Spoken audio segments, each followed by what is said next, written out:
101% फिर से वापसी होगी और इस तानाशाह सरकार को, इस हिटलरशाही सरकार को हम झुका करके रहेंगे। नरेंद्र मोदी ने कसम खा रखी है कि अपने मित्र को बचाने के लिए हमें जो कुछ करना पड़ेगा, लोकतंत्र को कुचलना पड़ेगा कुचलेंगे, किसी को जेल में डालना पड़ेगा जेल में डालेंगे, असंवैधानिक तरीके अपनाने पड़ेंगे अपनाएंगे, एजेंसियों का दुरुपयोग करना पड़ेंगे, लेकिन अपने मित्र अडानी को कुछ नहीं होने देंगे। फिर तो नरेंद्र मोदी को मांगनी पड़ेगी। इस देश के करोड़ों युवाओं को सड़क पर टहलाने के लिए नरेंद्र मोदी को माफी मांगनी पड़ेगी।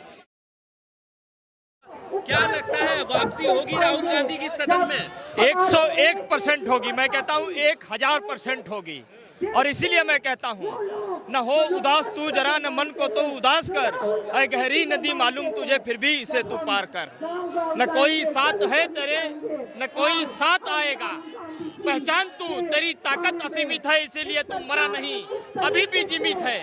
उठ खड़ा हो, फिर एक प्रयास कर, न हो उदास तू जरा, न मन को तो उदास कर। 101% फिर से वापसी होगी और इस तानाशाह सरकार को, इस हिटलरशाही सरकार को हम झुका करके रहेंगे। यहाँ से हम संसद की ओर कूच करने वाले हैं। हम भी ये देखेंगे कि तुमने सदन तो म्यूट करा दिया, सड़क कैसे म्यूट कराओगे? तुमने राहुल गांधी को सदन से डिस्क्वालीफाई कर दिया, लेकिन राहुल गांधी के तमाम कार्यकर्ताओं को आप सड़क से कैसे डिस्क्वालीफाई करोगे, ये देखेंगे। पर ये सत्याग्रह हुआ है या आप यहाँ से सदन की तरफ, संसद द्वार की तरफ कूच करोगे, उससे क्या फायदा होने वाला है? फैसला तो कोर्ट ने सुनाया है ना, बीजेपी ने थोड़ी। आप देखिए, फैसला कोर्ट अगर सुनाती तो आज योगी आदित्यनाथ जेल में होते।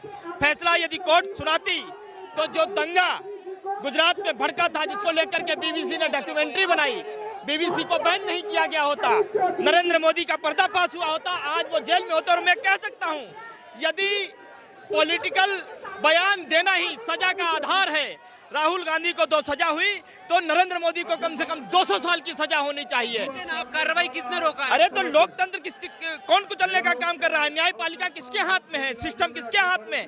एजेंसियां किसके हाथ में? मैं खुलेआम ये कहता हूँ, आप दे दो मुझे 2 दिन के लिए एजेंसियां, दे दीजिए मुझे 2 दिन के लिए सिस्टम। मैं देखूंगा किस तरीके से इनके MP विधायक और मंत्री रोड पर नहीं निकल पाएंगे, एक एक को उठा करके इनको जेल में बंद करने का काम करेंगे। समय आज आपके पक्ष में है, हमारे पक्ष में भी आएगा। एक एक चीज को बहुत तरीके से नोट किया जा रहा है, देखा जा रहा है। और जब जब इस देश के आजादी के खातिर, देश के खातिर लोगों ने संघर्ष किया, उन्हें सजा तो भुगतनी पड़ी।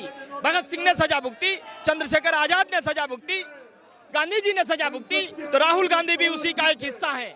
आज वो कहते हैं कि हमें फर्क नहीं पड़ता मेरी सत्ता आए या चली जाए, लेकिन मैं इस देश की जनता के मुद्दे, इस देश की जनता के सवाल उठाता रहूंगा।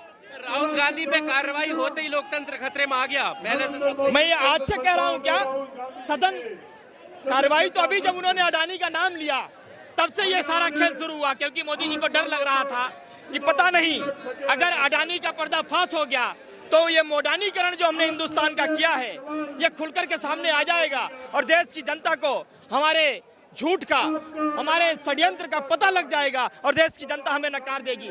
इससे पहले भी तो सदन नहीं चलने दे रहे थे।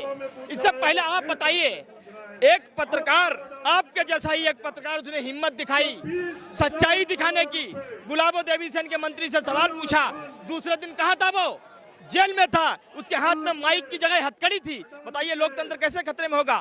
कैम्ब्रिज यूनिवर्सिटी में राहुल गांधी कहते हैं जब मैं बोलता हूं तो आवाज म्यूट कर दी जाती है।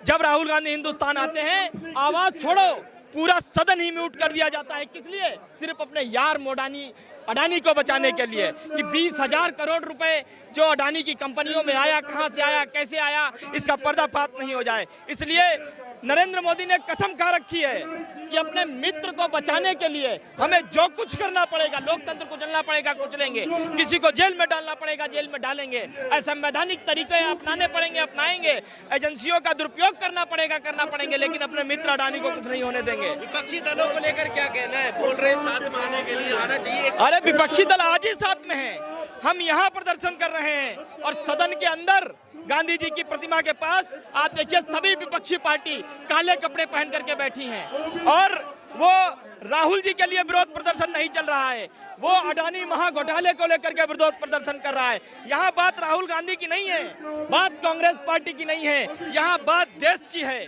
देश के असमत की बात है, और जब देश के असमत की बात होती है पूरा समुदाय एक साथ इकट्ठे होकर ऐसे तानाशाहों के खिलाफ लड़ता है। जब पहले सदस्यता छीनी गई तब आप कहाँ थे? आजम खान की सदस्यता छीनी गई तो शांत थे, अब लोग किसने कह दिया? किसने कह दिया शांत थे? आवाज तो सदैव हमने उठाई, अलोकतांत्रिक तरीके से जिसके साथ भी, जिस नेता के साथ भी ऐसा काम किया गया, हमने आवाज उठाई। अब ये बात अलग है कि बीजेपी के साथ कुछ ऐसा हुआ हो, वहां आवाज नहीं उठाई हो, ये हो सकता है, लेकिन अलोकतांत्रिक तरीका जिस भी नेता के साथ, जिस भी पार्टी के साथ अपनाया गया, उसके साथ दम भर हमने आवाज उठाई है और लगातार हम आवाज उठाते रहेंगे। हम अगर माफी मांग ले राहुल गांधी तो दिक्कत क्या है? देखिए, उनका नाम राहुल गांधी है, राहुल सावरकर नहीं है। माफी क्यों मांग लें और क्या गलत किया है उन्होंने? माफी तो नरेंद्र मोदी को मांगनी पड़ेगी। इस देश के करोड़ों युवाओं को सड़क पर टहलाने के लिए नरेंद्र मोदी को माफी मांगनी पड़ेगी।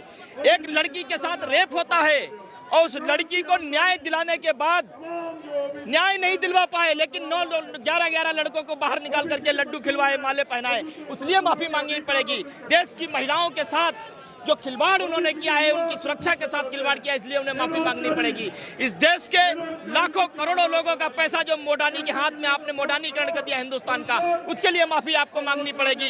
इस देश के लोकतंत्र को कुचलने के लिए आपको माफी मांगनी पड़ेगी। इस देश की संस्थाओं का दुरुपयोग करने के लिए माफी आपको मांगनी पड़ेगी। इस देश के ताने बाने को नष्ट करने के लिए 2024 में क्या रहेगा? 2024 में राहुल गांधी बनाम नरेंद्र मोदी था, राहुल गांधी बनाम नरेंद्र मोदी है और ये रहेगा, और यही तो कारण है। राहुल गांधी चुनाव तो नहीं लड़ पाएंगे ना? अरे ये देखिए, ये आज की बात मत कीजिए आप, अभी वक्त है, अभी समय है, और यही डर लग रहा है उनको। जानते हैं कि राहुल गांधी एक शख्स ऐसा है जो 2024 में तुम्हारे सामने दीवार बन करके खड़ा है, इसलिए तुम उस दीवार को ढहाने का प्रयास कर रहे हो। एक बात आपको बता देना चाहता हूं कि इस गांधी को मारने का प्रयास नाथूराम गोडसे ने भी किया था। उनके शरीर को तो मार दिया, लेकिन गांधी को वो नहीं मार पाए, इस गांधी को भी ये मारने का प्रयास कर रहे हैं, लेकिन ये नहीं मार पाए, क्योंकि गांधी एक विचार है और देश की जनता की आवाज है इस समय राहुल गांधी। एक बात और मैं स्पष्ट कर देना चाहता हूं कि लोकतंत्र के मंदिर से, सबसे बड़े मंदिर से राहुल गांधी की आवाज को डिस्क्वालीफाई नहीं किया गया, बल्कि देश की जनता को डिस्क्वालीफाई से डर रही है बीजेपी? 100% डर रही है। नरेंद्र मोदी को रात में नींद नहीं आती है। आप जाके माइक लेके जाइए, पूछिए सवाल। है ना, देखिए अरे कोर्ट का फैसला होता तो हम मान लेते, और माना तो है ही हमने, कोर्ट का फैसला तो स्वीकारा है ही हमने, लेकिन इतनी तेज एक रुका हुआ स्टे वापस आना, फैसले को वापस ले लेना, धड़ाधड़ कार्रवाई हो जाना, अन्य तमाम भी तो केस हैं, उनपे भी तो हो जाती। ये जो मोदी जी ने लोकतंत्र को खत्म कर रहे हैं, इसलिए संसद को घेरने की तैयारी है और काले कपड़े पहनकर विरोध कर रहे हैं मोदी जी के काले कारनामों का। जो मोदी जी के काले दिल के अंदर काले सच छुपे हुए हैं, अडानी के 20,000 करोड़, उसका हम सच जानना चाहते हैं, इसलिए हम यहाँ एकत्र हुए जंतर मंतर। तो क्या सच है मोदी जी का? 20,000 करोड़ रुपया जो देश का युवाओं का, किसानों का था, वो